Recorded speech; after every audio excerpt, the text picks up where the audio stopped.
will one day live in a nation where they will not be judged by the color of their skin, but by the content of their character. Amazing. So we're gonna hop right in. Okay. Introduce yourself and tell us, what do you do? My name is Nanna Goodie. I am a female rapper from Toronto, or a female musician, I'd say.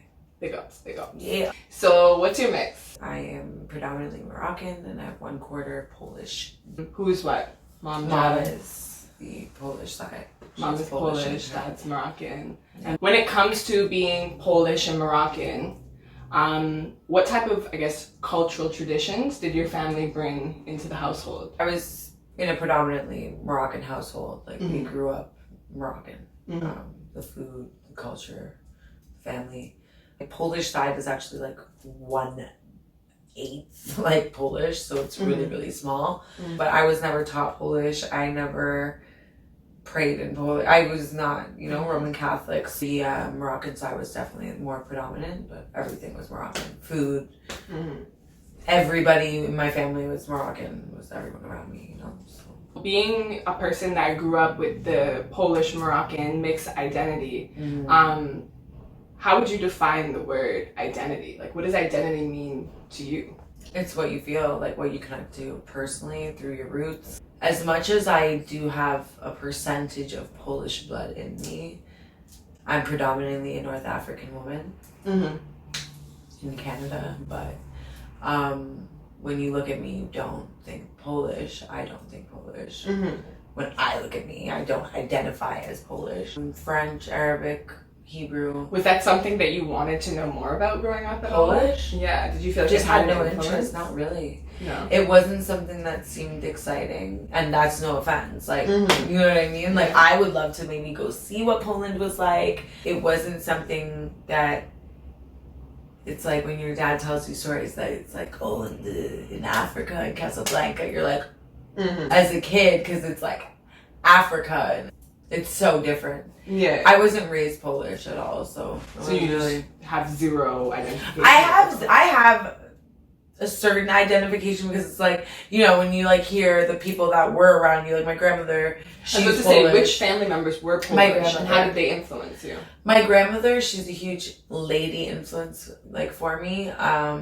Her European, like, upbringing helped me become very clean and know how to organize myself when I cook, and like that whole the green good housewife. Yeah, like a good. But I mean, hey, Moroccan women are like, the African woman is out of this world too. But what I took from the Polish side was, those are the things I took from my grandmother. I have nobody else that's really Polish in my family. Do you think that you have an identity?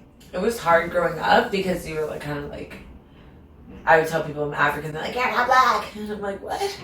I just said I was Moroccan, African, and now I'm pretty sure I'm like olive and, brown in the summertime. I found when going to the States, Europe, people look at me and they're like, yo, my Moroccan sis. A black man will say that to me. Or like... So you feel in other places they identify you more? I feel like because of my African nationality, I grasp towards an African culture and people that are around me. Majority of my friends are of like African American or Canadian culture and or Caribbean. I just feel like those are the people that were like, oh, you're Moroccan, you're African girl, come, and they made me feel that I was welcome within their circle. Like a group of white kids would be like, like they always were like racist towards me. Like my hair was more poofier, like obviously not now. I still wear it. Everybody that knows me knows. Like I'll come out, my hair is curly or big when I brush it out or blow it out. And I used to get made fun of for that, or like having a bubble butt, or thicker eyebrows. Caucasian kids would be like, you're so hairy. And I'm like, girl, I'm Italian. I got made fun of for my hairy arms too. So that Arab nose, the Arab side, but I don't know, like it was the black community and African community, Caribbean community, Arab community, even Spanish people. They always were like, oh. Did that projection from society affect you, would you say? Did it for have a while, an impact? Yeah, I actually was like really resentful for a while. And I found myself getting angry towards white people. Okay. Yeah, it was, and so that wasn't like, I think it was just like I didn't even deal. Like I just was kind of like, and then it was like whatever. And then how'd you get past it though? When you grow up, you just grow up and you look at the world and you're like, through different lines. I have like Moroccan henna designs on my hands right now because as I got older, I became like so interested in my ancestors and like my Moorish past. So many cool things about where I come from and my family comes from. Really understanding your roots. I connect to it and I feel like it's almost like euphoric, like I'm there. The ancestors. Yeah, that makes me really happy, like to be what I am. So as a person who identifies as Polish and Moroccan, how do you deal with situations of black and white racism? Are you the type of person who tends to just kind of not want to play favorites or get involved in that dialogue? I've dealt with racism against me from both sides, like white and black. People looked at me and thought I was like some Italian chick or like whatever. Well, I don't know, whatever they Honestly, thought. you look like you could come from like so many places. You cool. are definitely like that ethnically ambiguous term. Yeah. 'Cause people say that about me, but I'm like, there's only certain regions of the world I could come from. You actually like so many could people be like, so are many you Brazilian? things. Are you with straight hair, yeah, especially, and then when it goes curly, it's screw rice water. rice water. Yeah, it's so good. Rice Yeah, it's so good. So for instance, like growing up in Toronto, we have a lot of Caribbean people here. You know, you'd have your white friends and you'd like walk in with them and you'd hear their mom even say, and I don't mean like even towards me per se, but like around me. Yeah. Like a lot of Jamaican moms would be like, "Oh, this white girl." Like, you know.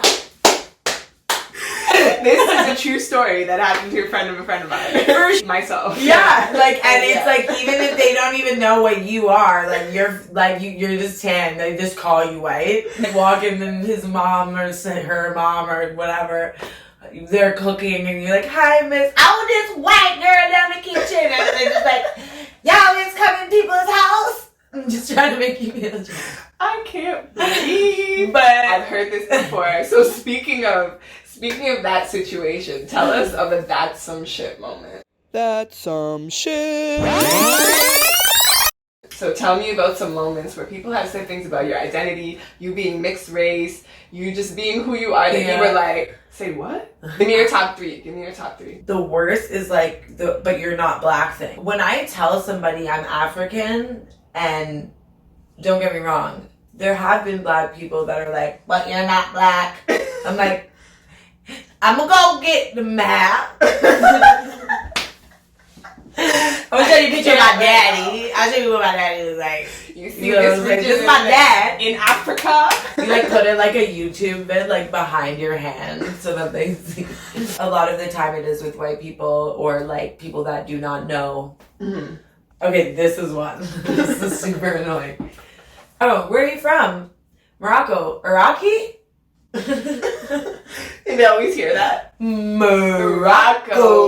They don't want to hear Iraqi. They want it's like, that's what you. but they don't know Morocco though. They just do not know. Like until French Montana came out. You know, I've always known where Morocco was because my mom was extremely inspired by their decor and amazing. Design. She was like, "I'm gonna have a Moroccan themed bedroom," and so from day one, I knew what Morocco was. Yes, my mom loved the cultural vibes in her house, and you know what? It's really like eclectic, and it's so like it just makes you feel nice. It's so spiritual. The mass, deep red. I mean, even like their design of furniture, so beautiful. I think something that is annoying is like guys will only like you because you're mixed race. It's like "Oh, that's sexy." "Oh, yo, she's mixed up." I'm like, or when guys call me yellow bone, I'm like, "What bone, sir?" So, what would you tell your younger self now that you're all grown and sexy? Honestly, I don't know. I think like to be real, like I wish that we had Google. When I was a kid, because I could have been like, "Yo, eat that thing." But you didn't have so but what would be your message to your younger self? My message to myself would just be like, keep doing what you're doing, because I held it down still. Like it wasn't like I was like shamed of who I was. I was like, "Oh, one day I'm gonna prove it to y'all. Y'all gonna see who I'm gonna be." As you get older and you become more independent, you have that opportunity to mold yourself into who you want to be. Yeah. Learning about your spiritualism, your past, your ancestors, the history of where you come from, that's really what builds us as biracial people, because we're so lucky and like to be able to have the ability to know where we come from. They came from. I would say it's a lot of biracial people don't know just because they're so mixed and there's not a lot of track of it. But having those variation in cultures in front of you, being able to be presented with the Polish and the Moroccan, it's super diverse. And you said yourself, in Morocco, people are all different skin tones. Yeah, you got very very light Moroccans and then dark black. I'm even talking about like I'm not even like Moroccan. There's white like your t-shirt ladies with red hair in Morocco. Yeah, I mean, prince or the queen or princess is like red hair. Everywhere, yeah. So if you were to define your mixed life in 2 words, what would that be? barely mixed. Barely mixed. Yeah, that would be it. Like because it's like you're barely mixed, but I am, but I'm always mixed. I am mixed in a way, but it's like. When you identify yourself finally and you know who you are, you're like, I'm blessed. Like, you know what I mean? Me. Yeah, I'm just me. And I'm like, a lot of people, like, it is a hype to be mixed. It is a hype. Like, people try to make it like a fashion thing. It's true. No, it's true, though. They're like, I gotta get me a light skin, girl. I get that. Yeah. All right, well, that's everything for now. Don't forget to like, comment, and subscribe. And we'll be back next week with another episode. Hey. Bye.